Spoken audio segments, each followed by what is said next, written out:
You can't stand still in digital. You can't stand still in SEO. The day that I know everything, I'm sure Yeah. will be the day of my. You know, it was funny because somebody said on Twitter, the longer you're in SEO, the more you eventually think, oh God, I don't know enough.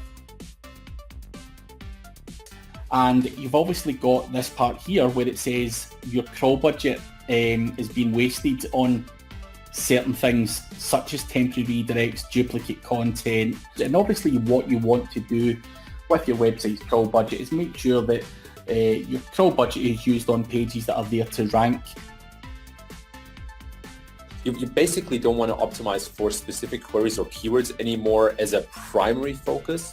You much more want to look at topics and create content that cover each aspect and subtopic of this main topic.